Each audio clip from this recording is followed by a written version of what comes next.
Chapter 9. When I heard the sound of the car in the drive, I got up in sudden panic, glancing at the clock, for I knew that it meant Beatrice and her husband had arrived. It was only just gone 12.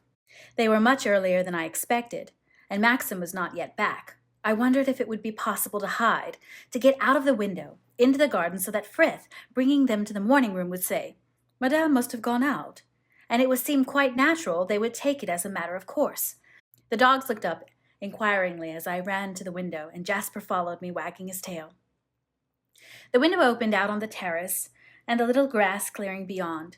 But as I prepared to brush past the rhododendrons, the sound of the voices came close, and I backed again into the room. They were coming to the house by way of the garden. Frith had told them doubtless that I was in the morning room. I went quickly into the big drawing room and made for a door near me on the left. It led into a long stone passage, and I ran along it, fully aware of my stupidity, despising myself for this sudden attack of nerves. But I knew I could not face these people, not for a moment anyway. The passage seemed to be taking me to the back regions, and as I turned a corner, coming upon another staircase, I met a servant I had not seen before. A scullery maid, perhaps. She carried a mop and pail in her hands. She stared at me in wonder, as though I were a vision, unexpected in this part of the house. And, "Good morning," I said in great confusion, making for the stairway. And, "Good morning, ma'am," she returned, her mouth open, her round eyes inquisitive as I climbed the stairs. They would lead me, I suppose, to the bedrooms, and I could find my suite in the east wing and sit up there a little while until I judged it nearly time for lunch. Then good manners would compel me to come down again.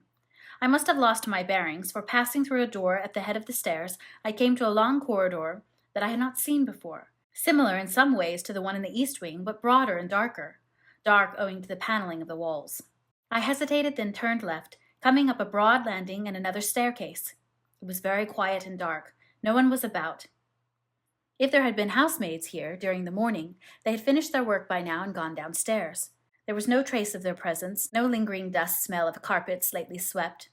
And I thought as I stood there, wondering which way to turn, that the silence was unusual, holding something of the same oppression as an empty house does when the owners have gone away. I opened a door at hazard and found a room in total darkness, no chink of light coming through the closed shutters. While I could see dimly, in the center of the room, the outline of furniture swathed in white dust sheets, the room smelt close and stale. The smell of a room seldom, if ever, used, whose ornaments are herded together in the center of a bed, and left there covered with a sheet. It might be, too, that the curtain had not been drawn from the window since some preceding summer, and if one crossed there now and pulled them aside, opening the creaking shutters, a dead moth, who had been imprisoned behind them for many months, would fall to the carpet and lie there, beside a forgotten pin, and a dried leaf blown there before the windows were closed for the last time. I shut the door softly and went uncertainly along the corridor, flanked on either side by doors, all of them closed, until I came to a little alcove set in an outside wall, where a broad window gave me light at last. I looked out, and I saw below me the smooth grass lawn stretching to the sea, and the sea itself bright green, with white-tipped crests, whipped by a westerly wind and scudding from the shore. It was closer than I had thought, much closer. It ran surely beneath that little knot of trees below the lawns, barely 5 minutes away, and if I listened now, my ear to the window, I could hear the surf breaking on the shores of some little bay I could not see. I knew then I had made the circuit of the house, and was standing in the corridor of the west wing. Yes, Mrs. Danvers was right. You could hear the sea from here. You might imagine, in the winter, it would creep up on those green lawns and threaten the house itself, for even now, because of the high wind, there was a mist upon the window glass, as though someone had breathed upon it, a mist salt-laden, borne upwards from the sea. A hurrying cloud hid the sun for a moment as I watched, and the sea changed color instantly, becoming black, and the white crests with them very pitiless suddenly, and cruel. Not the gay sparkling sea I had looked on first. Somehow I was glad my rooms were in the east wing. I preferred the rose garden, after all, to the sound of the sea. I went back to the landing then, at the head of the stairs, and as I prepared to go down, one hand upon the banister, I heard the door behind me open, and it was Mrs. Danvers. We stared at one another for a moment without speaking, and I could not be certain whether it was anger I read in her eyes or curiosity, for her face became a mask directly she saw me. Although she said nothing, I felt guilty and ashamed, as though I had been caught trespassing, and I felt the telltale color come up into my face. "I lost my way," I said. "I was trying to find my room." You have come to the opposite side of the house, she said. This is the west wing. Yes, I know, I said. Did you go into any of the rooms? She asked me. No, I said. No, I just opened a door. I did not go in. Everything was dark, covered in dust sheets. I'm sorry. I did not mean to disturb anything. I expect you like to keep all this shut up. If you wish to open up the rooms, I will have it done, she said. You have only to tell me. The rooms are all furnished and can be used. No, I did not mean you to think that. Perhaps you would like me to show you all over the west wing, she said. I shook my head. No, I'd rather not, I said. No, I must go downstairs. I began to walk down the stairs, and she came with me, by my side, as though she were a warder and I in custody. Any time, when you have nothing to do, you have only to ask me, and I will show you the rooms in the west wing, she persisted, making me vaguely uncomfortable. I knew not why. Her insistence struck a chord in my memory, reminding me of a visit to a friend's house, as a child, when the daughter of the house, older than me, took my arm and whispered in my ear, I know where there is a book locked in a cupboard in my mother's bedroom. Shall we go and look at it? I remembered her white, excited face and her small, beady eyes and the way she kept pinching my arm. I will have the dust sheets removed, and then you can see the rooms as they looked when they were used, said Mrs. Danvers. I would have shown you this morning, but I believed you to be writing letters in the morning room. You have only to telephone through to my room, you know, when you want me. It would only take a short while to have the rooms in readiness. We had come down the short flight of stairs, and she opened another door, standing aside for me to pass through, her dark eyes questing my face. It's very kind of you, Mrs. Danvers, I said. I will let you know sometime. We passed out together on the landing beyond, and I saw we were at the head of the main staircase now, behind the minstrel's gallery. I wonder how you came to miss your way, she said. The door through the west wing is very different to this. I did not come this way, I said. Then you must have come up the back way from the stone passage, she said. Yes, I said, not meeting her eyes. Yes, I came through a stone passage. She went on looking at me as though she expected me to tell her why I left the morning room in sudden panic, going through the back regions, and I felt suddenly that she knew, that she must have watched me, that she had seen me wandering perhaps in the west wing from the first, her eye to a crack in the door. Mrs. Lacey and Major Lacey have been here some time, she said. I heard their car drive up shortly after 12. Oh, I said, I had not realized that. Ruth will have taken them to the morning room, she said. It must be getting on for 12:30. You know your way now, don't you? Yes, Mrs. Danvers, I said, and I went down the big stairway into the hall, knowing she was standing there above me, her eyes watching me. I knew I must go back now, to the morning room, and meet Maxim's sister and her husband. I could not hide in my bedroom now. As I went into the drawing room, I glanced back over my shoulder, and I saw Mrs. Danvers still standing there at the head of the stairs, like a black sentinel. I stood for a moment outside the morning room, with my hand on the door, listening to the hum of voices. Maxim had returned then, while I had been upstairs, bringing his agent with him, I supposed, for it sounded to me as if the room was full of people. I was aware of the same feeling of sick uncertainty I had experienced so often as a child, when summoned to shake hands with visitors, and turning the handle of the door, I blundered in, to be met at once, it seemed, with a sea of faces and a general silence. Here she is at last, said Maxim. Where have you been hiding? We were thinking of sending out a search party. Here is Beatrice, and this is Giles, and this is Frank Crawley. Look out, you nearly trod on the dog. Beatrice was tall, broad-shouldered, very handsome, very much like Maxim about the eyes and jaw, but not as smart as I had expected, much tweedier. The sort of person who would nurse dogs through distemper, know about horses, shoot well.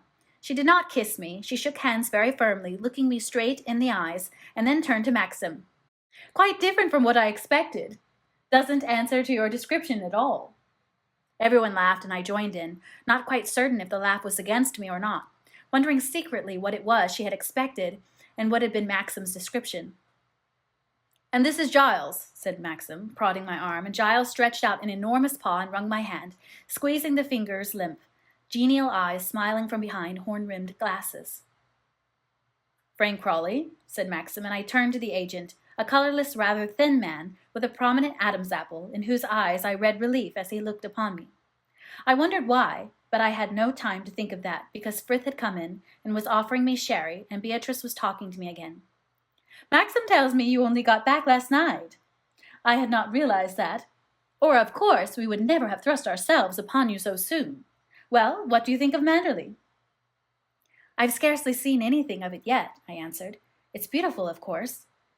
She was looking me up and down, as I had expected, but in a direct, straightforward fashion, not maliciously like Mrs. Danvers, not with unfriendliness. She had a right to judge me. She was Maxim's sister, and Maxim himself came to my side now, putting his arm through mine, giving me confidence. You're looking better, old man, she said to him, her head on one side, considering him. You've lost that fine, drawn look, thank goodness. I suppose we've got to thank you for that, nodding at me.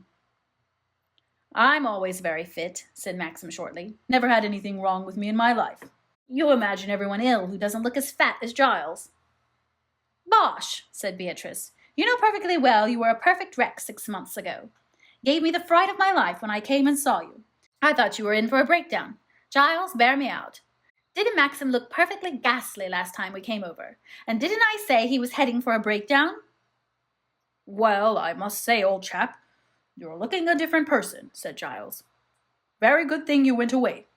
Doesn't he look well, Crawley? I could tell by the tightening of Maxim's muscles under my arm that he was trying to keep his temper. For some reason, this talk about his health was not welcome to him, angered him even, and I thought it tactless of Beatrice to harp upon it in this way, making so big a point of it. Maxim's very sunburned, I said shyly.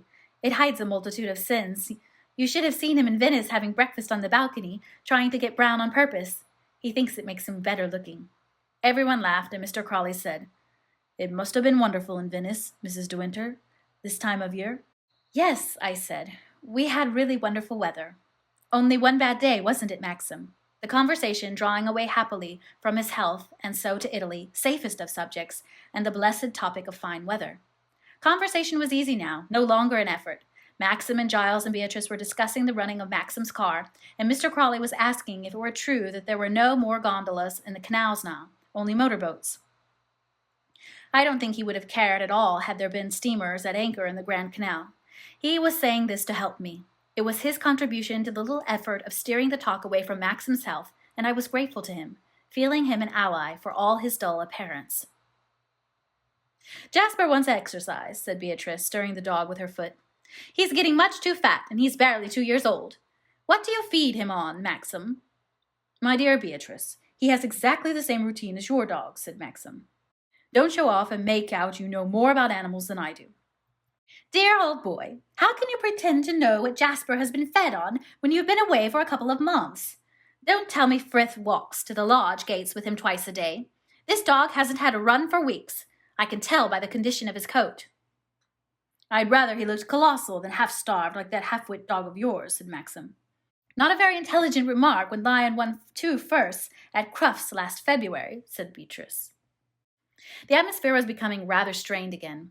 I could tell by the narrow lines of Maxim's mouth, and I wondered if brothers and sisters always sparred like this, making it uncomfortable for those who listened.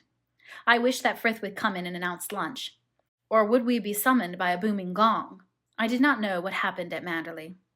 How far away from us are you? I asked, sitting down by Beatrice. Did you have to make a very early start? We're 50 miles away, my dear, in the next county, the other side of Charleschester. The hunting is so much better with us. You must come over and stay when Maxim can spare you. Giles will mount you. I'm afraid I don't hunt, I confessed. I learned to ride as a child, but very feebly. I don't remember much about it. You must take it up again, she said. You can't possibly live in the country and not ride. You wouldn't know what to do with yourself. Maxim says you paint. That's very nice, of course, but there's no exercise in it, is there? All very well on a wet day when there's nothing better to do. My dear Beatrice, we are not all such fresh air fiends as you, said Maxim. I wasn't talking to you, old boy. We all know you are perfectly happy, slopping about the Manderley Gardens and never breaking out of a slow walk. I'm very fond of walking, too, I said swiftly. I'm sure I shall never get tired of rambling about Manderley. And I can bathe, too, when it's warmer. My dear, you are an optimist, said Beatrice. I can hardly ever remember bathing here. The water is far too cold, and the beach is shingle. I don't mind that, I said. I love bathing, as long as the currents are not too strong. Is the bathing safe in the bay?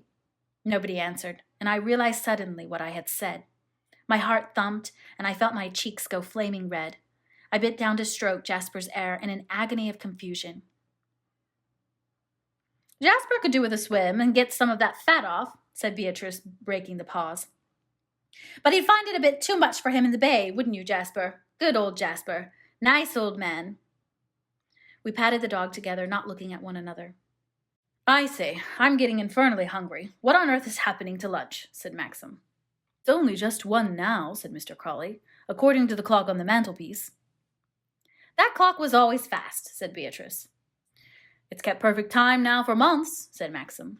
At that moment the door opened and Frith announced that luncheon was served. I say, I must have a wash, said Giles, looking at his hands. We all got up and wandered through the drawing room to the hall in great relief, Beatrice and I a little ahead of the men, she taking my arm. Dear old Frith, she said. He always looks exactly the same and makes me feel like a girl again. You know, don't mind me saying so, but you are even younger than I expected. Maxim told me your age, but you're an absolute child. Tell me, are you very much in love with him? I was not prepared for this question, and she must have seen the surprise in my face, for she laughed lightly and squeezed my arm. Don't answer, she said. I can see what you feel. I'm an interfering bore, aren't I? You mustn't mind me. I'm devoted to Maxim, you know, though we always bicker like cat and dog when we meet. I congratulate you again on his looks. We were all very worried about him this time last year, but of course you know the whole story. We had come to the dining room by now, and she said no more, for the servants were there and the others had joined us, but as I sat down and unfolded my napkin, I wondered what Beatrice would say did she realize that I knew nothing of that preceding year, no details of the tragedy that had happened down there in the bay, that Maxim kept these things to himself, that I questioned him never. Lunch passed off better than I had dared to hope. There were few arguments, or perhaps Beatrice was exercising tact at last. At any rate, she and Maxim chatted about matters concerning Manderley, her horses, the garden, mutual friends, and Frank Crawley, on my left, kept up an easy patter with me, for which I was grateful, as it required no effort. Giles was more concerned with food than with the conversation, though now and again he remembered my existence and flung me a remark at hazard.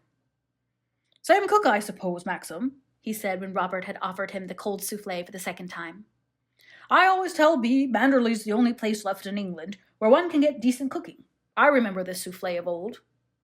I think we change cooks periodically, said Maxim, but the standard of cooking remains the same. Mrs. Danvers has all the recipes. She tells them what to do. Amazing woman, that Mrs. Danvers, said Giles, turning to me. Don't you think so? Oh, yes, I said. Mrs. Danvers seems to be a wonderful person. She's no oil painting, though, is she? Said Giles, and he roared with laughter. Frank Crawley said nothing, and looking up I saw Beatrice was watching me. She turned away then and began talking to Maxim. Do you play golf at all, Mrs. De Winter? Said Mr. Crawley.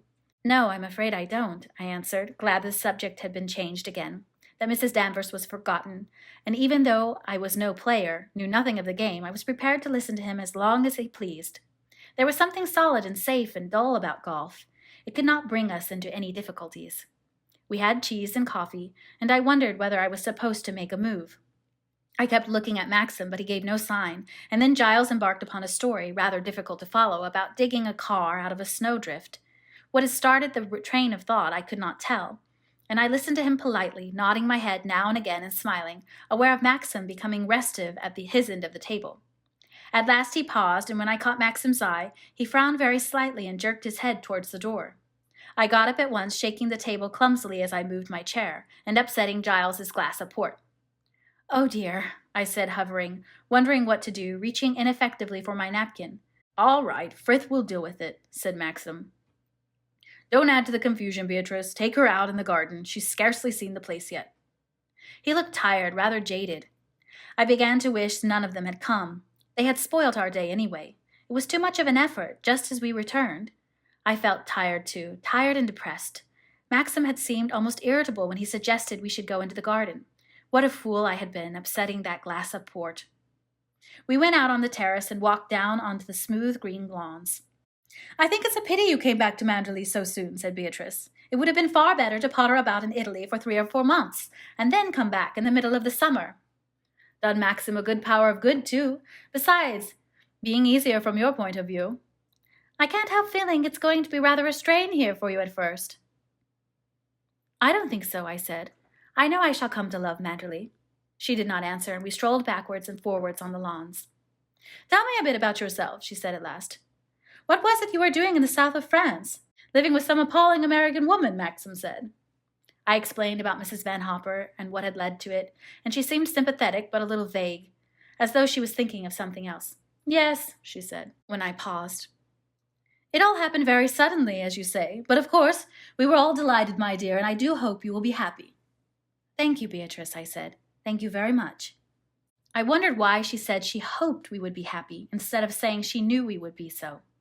She was kind, she was sincere, I liked her very much, but there was a tiny doubt in her voice that made me afraid.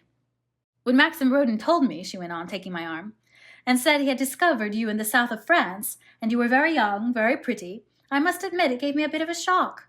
Of course we all expected a social butterfly, very modern and plastered with paint, the sort of girl you would expect to meet in those sort of places. When you came into the morning room before lunch, you could have knocked me down with a feather."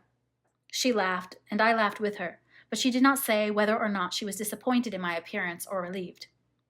"Poor Maxim," she said. "He went through a ghastly time, and let's hope you have made him forget about it. Of course he adores Manderley." Part of me wanted her to continue her train of thought, to tell me more about the past, naturally and easily like this, and something else, way back in my mind, did not want to know, did not want to hear. "We are not a bit alike, you know," she said. "Our characters are poles apart. I show everything on my face, whether I like people or not, whether I am angry or pleased. There's no reserve about me. Maxim is entirely different, very quiet, very reserved. You never know what's going on in that funny mind of his. I lose my temper on the slightest provocation. Flare up, and then it's all over. Maxim loses his temper once or twice in a year, and when he does, my God, he does lose it. I don't suppose he ever will with you. I should think you are a placid little thing." She smiled and pinched my arm, and I thought about being placid, how quiet and comfortable it sounded. Someone with knitting on her lap, with calm, unruffled brow. Someone who was never anxious, never tortured by doubt and indecision. Someone who never stood as I did, hopeful, eager, frightened, tearing at bitten nails, uncertain which way to go, what star to follow. "You don't mind me saying so, will you?" she went on, "but I think you ought to do something with your hair. Why don't you have it waved? It's so very lanky, isn't it, like that? Must look awful under a hat. Why don't you sweep it back behind your ears?" I did so obediently and waited for her approval. She looked at me critically, her head on one side. "No," she said. "No, I think that's worse. It's too severe and doesn't suit you. No, all you need is a wave, just to pinch it up. I never have cared for that Joan of Arc business, or whatever they call it. What does Maxim say? Does he think it suits you?" "I don't know," I said. "He's never mentioned it." "Oh, well," she said. "Perhaps he likes it. Don't go by me. Tell me, did you get any clothes in London or Paris?" "No," I said. We had no time. Maxim was anxious to get home, and I can always send for catalogues. "I can tell by the way you dress that you don't care a hoot about what you wear," she said. I glanced at my flannel skirt apologetically. "I do," I said. "I'm very fond of nice things. I've never had much money to spend on clothes up to now." "I wonder Maxim did not stay a week or so in London and get you something decent to wear," she said. "I must say, I think it's rather selfish of him. So unlike him, too. He's generally so particular." "Is he?" I said. "He's never seemed particular to me. I don't think he notices what I wear at all. I don't think he minds." "Oh," she said. "Oh, well, he must have changed then." She looked away from me and whistled to Jasper, her hands in her pockets, and then stared up at the house above us. "You're not using the west wing, then?" she said. "No," I said. "No, we have the suite in the east wing. It's all been done up." "Has it?" she said. "I didn't know that. I wonder why." "It was Maxim's idea," I said. "He seems to prefer it." She said nothing. She went on looking at the windows and whistling. "How do you get on with Mrs. Danvers?" she said suddenly. I bent down and began patting Jasper's head and stroking his ears. "I have not seen very much of her," I said. "She scares me a little. I've never seen anyone quite like her before." "I don't suppose you have," said Beatrice. Jasper looked up at me with great eyes, humble, rather self-conscious. I kissed the top of his silken head and put my hands over his black nose. "There's no need to be frightened of her," said Beatrice, "and don't let her see it, whatever you do. Of course, I've never had anything to do with her, and I don't think I ever want to either. However, she's always been very civil to me." I went on patting Jasper's head. "Did she seem friendly?" said Beatrice. "No," I said. "No, not very." Beatrice began whistling again, and she rubbed Jasper's head with her foot. "I shouldn't have more to do with her than you can help." she said. No, I said. She runs the house very efficiently. There's no need for me to interfere. Oh, I don't suppose she'd mind that, said Beatrice. That was what Maxim had said the evening before, and I thought it odd that they should both have the same opinion. I should have imagined that interference was the one thing Mrs. Danvers did not want. I dare say she will get over it in time, said Beatrice, but it may make things rather unpleasant for you at first. Of course, she's insanely jealous. I was afraid she would be. Why? I asked, looking up at her. Why should she be jealous? Maxim does not seem to be particularly fond of her. My dear child, it's not Maxim she's thinking of, said Beatrice. I think she respects him and all that, but nothing more very much. No, you see, she paused, frowning a little, looking at me uncertainly. She resents your being here at all, that's the trouble. Why, I said, why should she resent me? I thought you knew, said Beatrice. I thought Maxim would have told you. She simply adored Rebecca. Oh, I said. Oh, I see. We both went on patting and stroking Jasper, who, unaccustomed to such attention, rolled over on his back in ecstasy. Here are the men, said Beatrice. Let's have some chairs out and sit under the chestnut. How fat Giles is getting. He looks quite repulsive beside Maxim. I suppose Frank will go back to the office. What a dull preacher he is. Never has anything interesting to say. Well, all of you, what have you been discussing? Pulling this world to its bits, I suppose. She laughed, and the others strolled towards us, and we stood about. Giles threw a twig for Jasper to retrieve.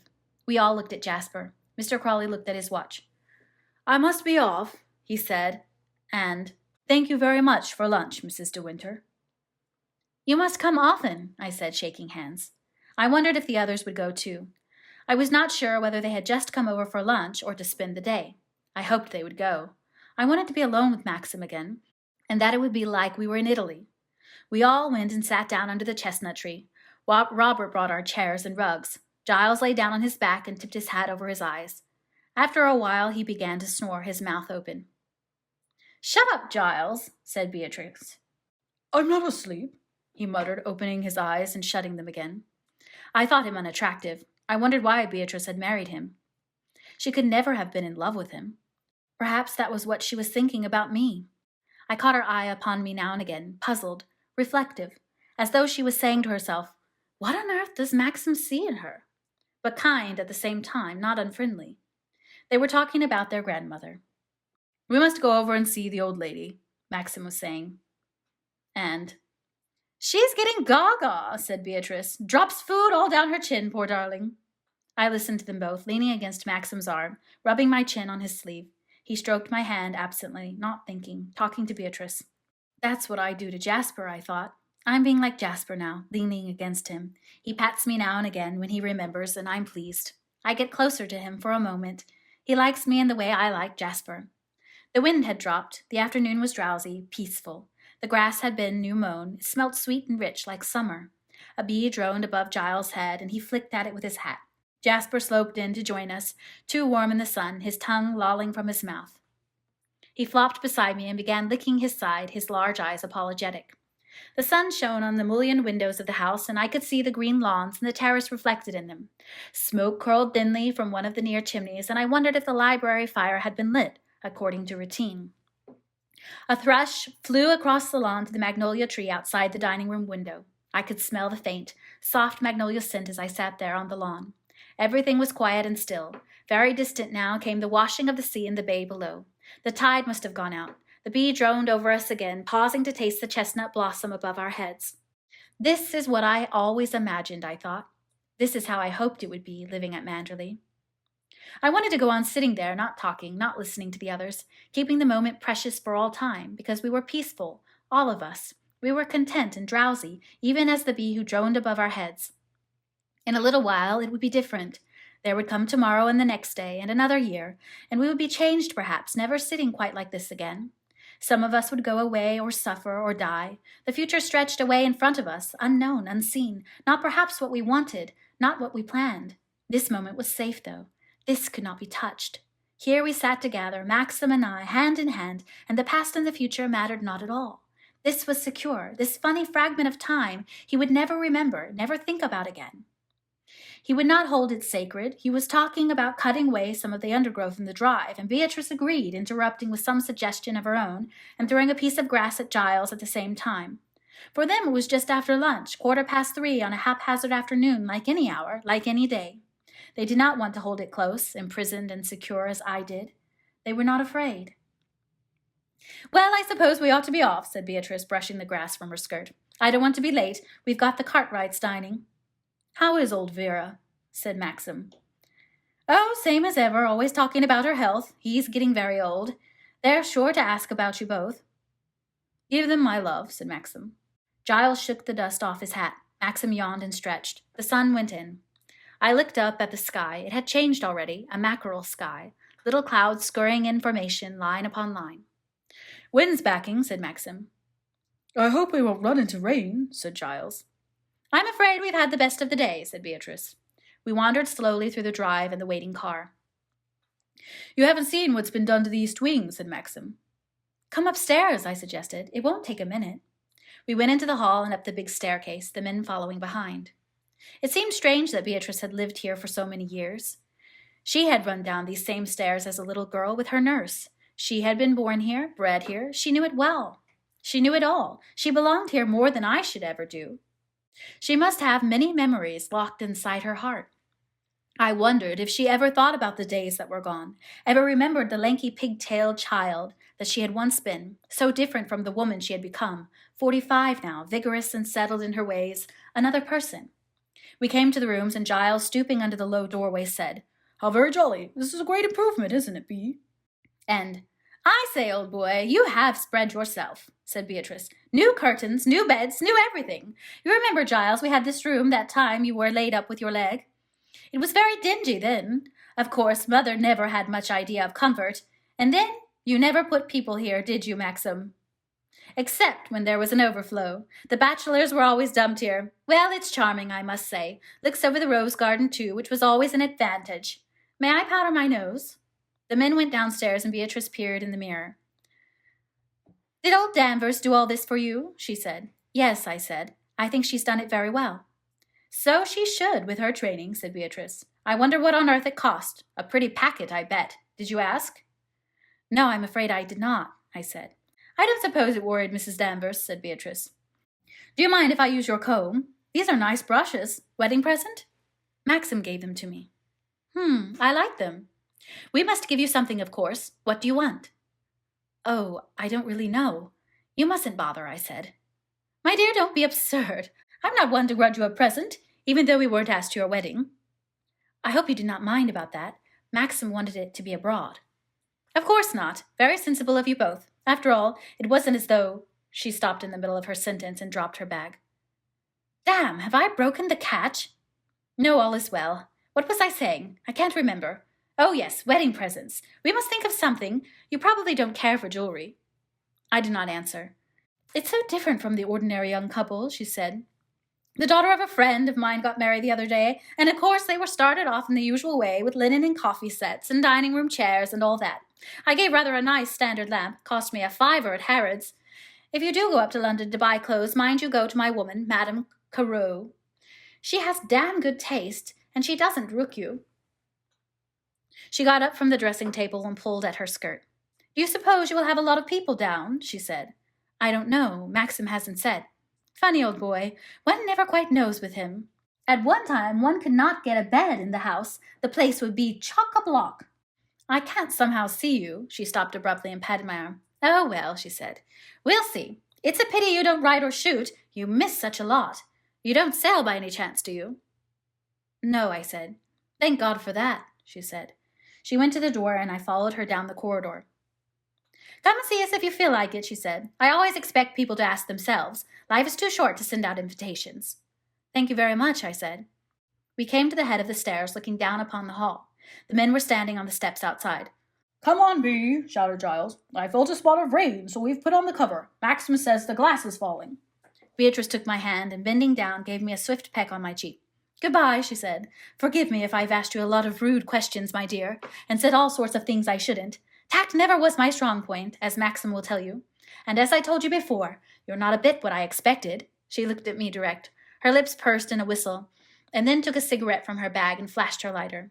"You see," she said, snapping the top and walking down the stairs, "you are so very different from Rebecca."